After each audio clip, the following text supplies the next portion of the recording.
Hi guys. So tonight I am going to talk about my Hamilton Intra-matic Auto Chronograph.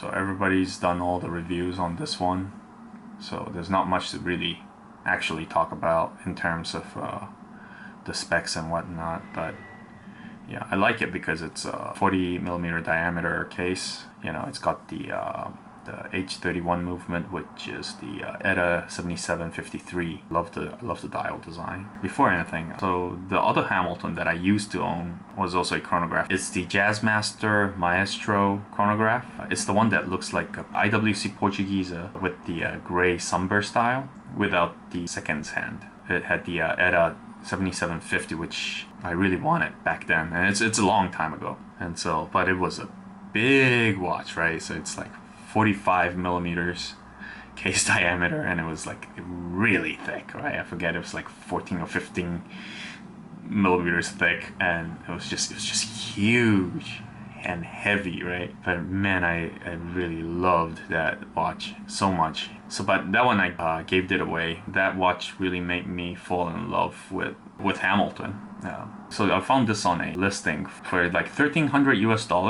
I offered 900 for it. Yeah, the seller agreed, so, and then I got it, right? But so what I got was the watch, the strap, and the little H thing, the pokey thing to change the date. But I was okay with it. And, you know, it's $900, and on top of that, like, so I took the risk.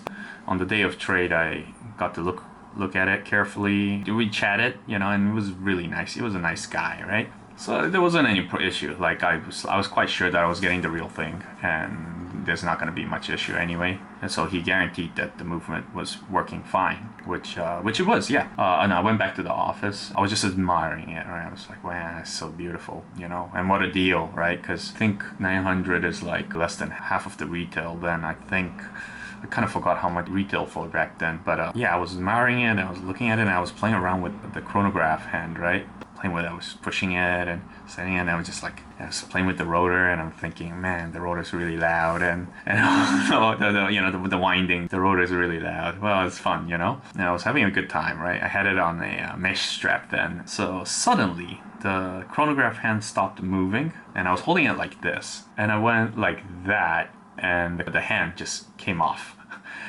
And I was so shocked. And this is before I really got into like modding watches. I didn't have much tools, and I got scared, right? But I called the seller, and I told him the chronograph hand came off. Do you think you could just help me, like maybe search for the warranty card one more time? I might have to bring it into service. And then it was really nice. He was like, yeah, okay, yeah, man, I'm sorry to hear that. Okay, got it. And that was the last I heard from him. I'm guessing that he was just busy and all that and forgot about it. And I don't know what I was thinking, but I opened the case back. I started looking at the movement, and I was fiddling around thinking, how do you get the movement out, you know? And I was so puzzled, and I'm just staring at the movement. I don't know what to do. I didn't want to scratch the movement. I didn't want to, you know, I didn't want to damage anything, and I was just scared because it's a Swiss movement, right? Told myself, okay, I gotta calm down and, you know, work this out step by step. There was no need for me to be looking at the movement, right? You know, the only goal is to set the hand again, right? I checked online how to access the dial, and apparently the spot here where you insert the tool, a case back tool or something, like, and I thought, okay, I can do that. So I put the case back on, and I'm looking at this area, and I got the tool, and had it all masked up, and I'm trying to get the tool in, and you know, then I only had these basic tool set kind of thing from AliExpress, you know, you know, all these cheapo tools, right? So I'm trying to get it in, and I couldn't. I'm just pushing it in, but I was scared if I put too much pressure on it that I'll damage it, and I really didn't want to damage the case, right? And finally, it went in, and it opened. It came off, right? I could see a bunch of scratch marks around it. There were marks there, and I felt horrible. But I knew that I had to move on, right? Yeah, so all I had were like these really cheap tweezers, and you know, I just like placed it down really carefully, and like trying to position it just right. And I was using the I don't know if you know the red handset tool. It's the one that you see on AliExpress. Like I tried many times and just wouldn't. I couldn't get it on. And when I finally got it on, it's not centered. Like it's not, like it's off. I just move it. I can't. I gotta get it off.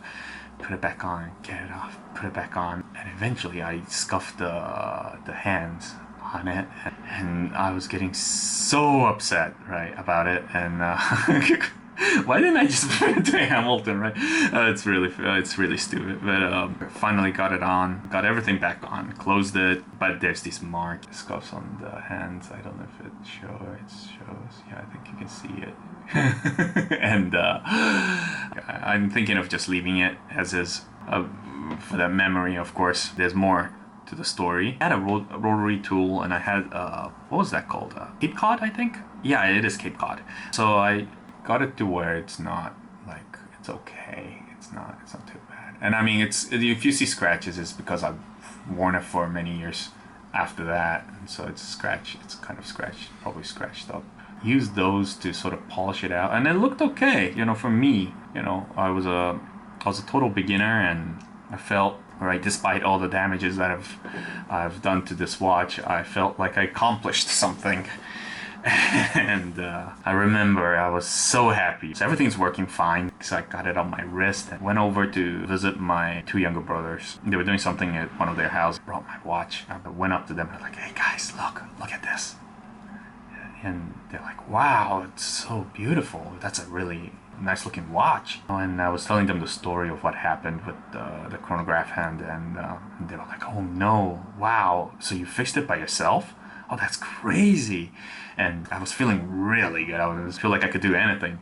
And one of my younger brothers asked me, "Oh, can I take a look?" And so, you know, so I passed it to him, and then he was looking at it. His phone rang or something, and then so he was talking on the phone, just gets up, but he forgot that the watch was on his lap. So this just like falls to the ground, hits the ground, and there was silence. So we were just so quiet. My younger brothers went, "I'm so sorry." He picks it up, and he's looking at it. He's like, "I'm really sorry." Then like I couldn't say anything. He was just looking at the watch. It got scuffed here. It wasn't like a massive dent or anything. So I thought maybe I could polish it out. I just told him, "Don't worry. I've done it once. I can do it again. Don't worry." And then I brought it back to the office and trying to polish out that scuff mark on it. And so yeah, and that's the story of this watch. And so currently have it on the NATO. I wear it like this. Yeah, I had it on the mesh strap for the longest time, but that mesh strap's used on one of my Vostoks. So this guy's got no box, no papers. It's got a history of abuse, I guess. You know, you don't have to worry about scratching it. It's already scratched up before and it's damaged, and it's like, it turned into a beater, what it is. Yeah, I like the Panda dial, and if you can find it for a good price on the used market in good condition, I think it's sort of hard to beat, I think. So yeah, so today it's just about my stupid story. I don't have much to talk about other than that. Okay, thanks guys. Bye.